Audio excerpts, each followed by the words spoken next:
If no other knowledge deserves to be called useful, but that which helps to enlarge our possessions or to raise our station in society, then mythology has no claim to the appellation. But if that which tends to make us happier and better can be called useful, then we claim that epithet for our subject. For mythology is the handmaid of literature, and literature is one of the best allies of virtue and promoters of happiness. Without a knowledge of mythology, much of the elegant literature of our own language cannot be understood and appreciated. When Byron calls Rome the Niobe of nations, or says of Venice, she looks like a sea Cybele, fresh from the ocean, he calls up to the mind of one familiar with our subject illustrations more vivid and striking than the pencil could furnish, but which are lost to the reader ignorant of mythology. Milton abounds in similar allusions. The short poem Comus contains more than 30 such, and the ode on the morning of the Nativity, half as many. Through Paradise Lost, they are scattered profusely. This is one reason why we often hear persons by no means illiterate say that they cannot enjoy Milton. But were these persons to add to their more solid acquirements the easy learning of this little volume, much of the poetry of Milton, which has appeared to them harsh and crabbed, would be found musical as is Apollo's lute. Our citations, taken from more than 25 poets, from Spenser to Longfellow, will show how general has been the practice of borrowing illustrations from mythology. The prose writers also avail themselves of the same source of elegant and suggestive illustration. One can hardly take up a number of the Edinburgh or Quarterly Review without meeting with instances. In Macaulay's article on Milton, there are 20 such. But how is mythology to be taught to one who does not learn it through the medium of the languages of Greece and Rome? To devote study to a species of learning which relates wholly to false marvels and obsolete faiths is not to be expected of the general reader in a practical age like this. The time even of the young is claimed by so many sciences of facts and things that little can be spared for set treatises on a science of mere fancy.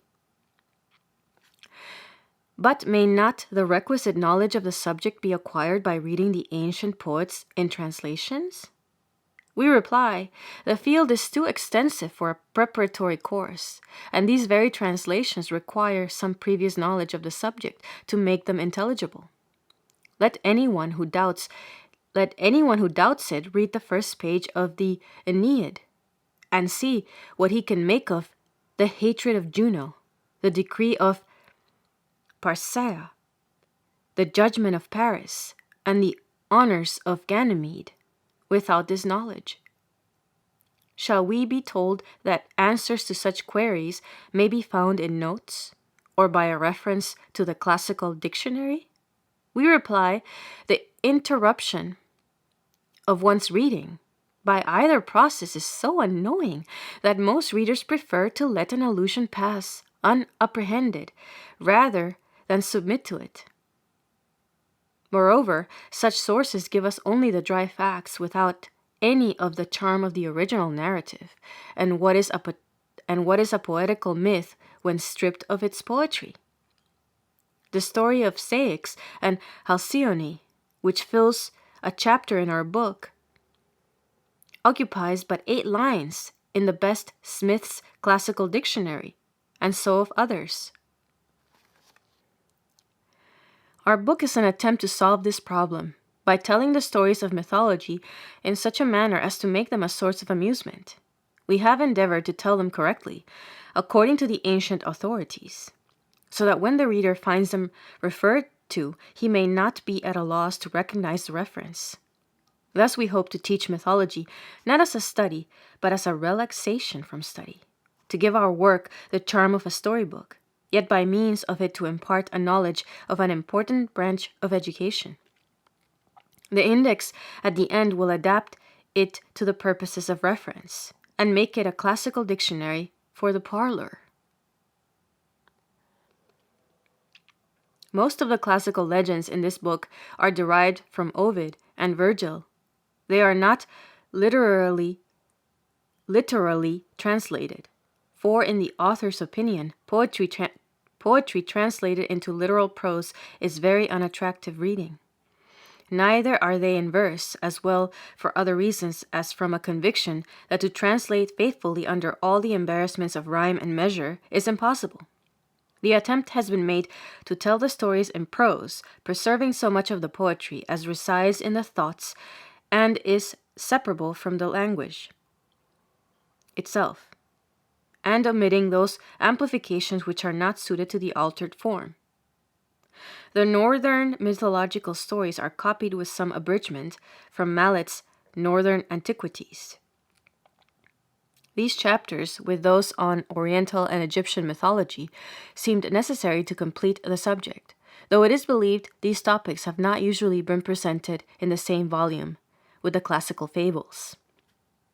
The poetical citations so freely introduced are expected to answer several valuable purposes. They will tend to fix in memory the leading fact of each story.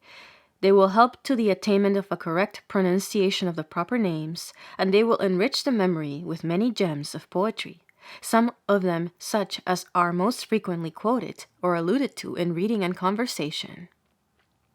Having chosen mythology as connected with literature for our province, we have endeavored to omit nothing which the reader of elegant literature is likely to find occasion for. Such stories and parts of stories are as offensive to pure taste and good morals are not given. Such stories and parts of stories as are offensive to pure taste and good morals are not given. But such stories are not often referred to, and if they occasionally should be, the English reader need feel no mortification in confessing his ignorance of them.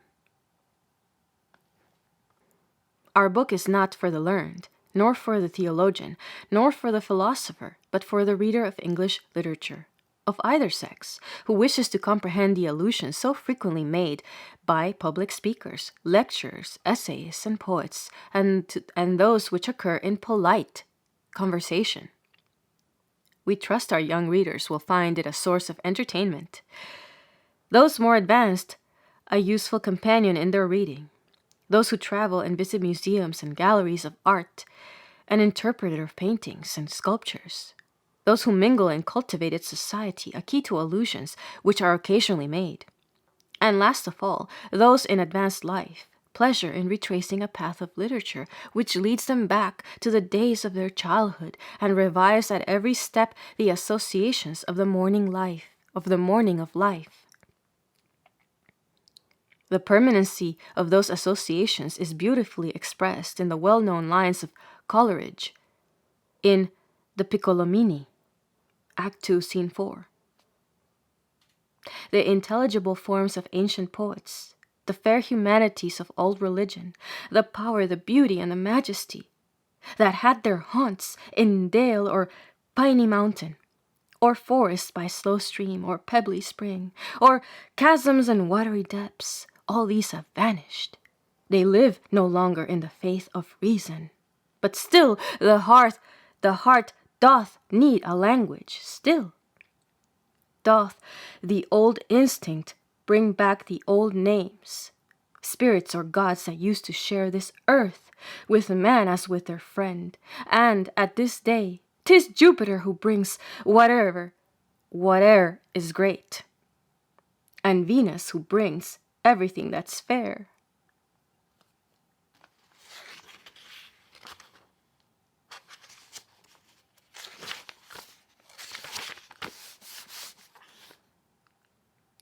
The religions of ancient Greece and Rome are extinct. The so-called divinities of Olympus have not a single worshipper among living men. They belong now not to the Department of Theology, but to those of literature and taste. There they still hold their place and will continue to hold it, for they are too closely connected with the finest productions of poetry and art, both ancient and modern, to pass into oblivion. We propose to tell the stories relating to them which have come down to us from the ancients, and which are alluded to by modern poets, essayists, and orators. Our readers may thus at the same time be entertained by the most charming fictions which fancy has ever created, and put in possession of information indispensable to everyone who would read with intelligence the elegant literature of his own day.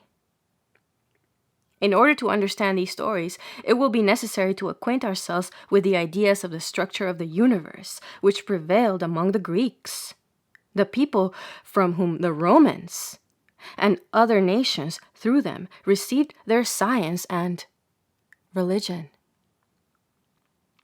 The Greeks believed the earth to be flat and circular, their own country occupying the middle of it, the central point being either Mount Olympus, the abode of the gods, or Delphi, so famous for its oracle. The circular disk of the earth was crossed from west to east and divided into two equal parts by the sea, as they called the Mediterranean, and its continuation the Euxine, the only seas with which they were acquainted.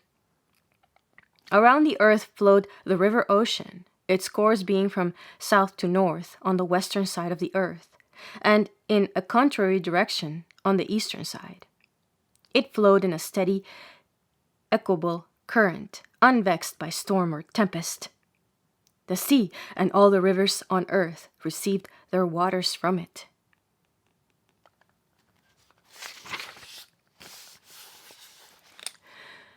The northern portion of the earth was supposed to be inhabited by a happy race named the Hyperboreans, dwelling in everlasting bliss and spring beyond the lofty mountains whose caverns were supposed to send forth the piercing blasts of the north wind, which chilled the people of Hellas, Greece. Their country was inaccessible by land or sea. They lived exempt from disease or old age, from toils and warfare. Moore has given us the Song of a Hyperborean, beginning, I come from a land in the sun-bright deep, where golden gardens glow, where the winds of the north be calmed in sleep, their conch shells never blow. On the south side of the earth, close to the stream of Ocean, dwelt a people happy and virtuous as the Hyperboreans. They were named the Ethiopians. The gods favored them so highly that they were wont to leave at times their Olympian abodes and go to share their sacrifices and banquets. On the western margin of the earth, by the stream of Ocean, lay a happy place named the Elysian Plain, whither mortals favored by the gods were transported without tasting of death, to enjoy an immortality of bliss. This happy region was also called the Fortunate Fields and the Isles of the Blessed. We thus see that the Greeks of the early ages knew little of any real people except those to the east and south of their own country, or near the coast of the Mediterranean. Their imagination, meantime, peopled the western portion of this sea with giants, monsters, and enchantresses, while they placed around the disk of the earth, which they probably regarded as of no great width, nations enjoying the peculiar favor of the gods, and blessed with happiness and longevity. The dawn, the sun, and the moon were supposed to rise out of the ocean on the eastern side, and to drive through the air, giving light to gods and men, the stars also, except those forming the wain or bear, and others near them rose out of and sank into the stream of Ocean. There the sun god embarked in a winged boat, which conveyed him round by the northern part of the earth, back to his place of rising in the east. Milton alludes to this in his Comus. Now the gilded car of day his golden axle doth allay, In the steep Atlantic stream, and the sloped sun his upward beam shoots against the dusky pole, phasing towards the other goal of his chamber in the east. The abode of the gods was on the summit of Mount Olympus, in Thessaly. A gate of clouds, kept by the goddesses named the seasons, open to permit the passage of the celestials to earth, and to receive them on their return. The gods had their separate dwellings, but all, when summoned, repaired to the palace of Jupiter, as did also those deities whose usual abode was the earth, the waters, or the underworld. It was also in the great hall of the palace of the Olympian king, that the gods feasted each day on ambrosia and nectar, their food and drink, the latter being handed round by the lovely goddess Hebe. Here they conversed of the affairs of heaven and earth, and they quaffed their nectar. Apollo, the god of music, delighted them with the tones of his lyre, to which the muses sang in responsive strains. When the sun was set, the gods retired to sleep in their respective dwellings. The following lines from the Odyssey will show how Homer conceived of Olympus. So saying, Minerva, goddess azure-eyed,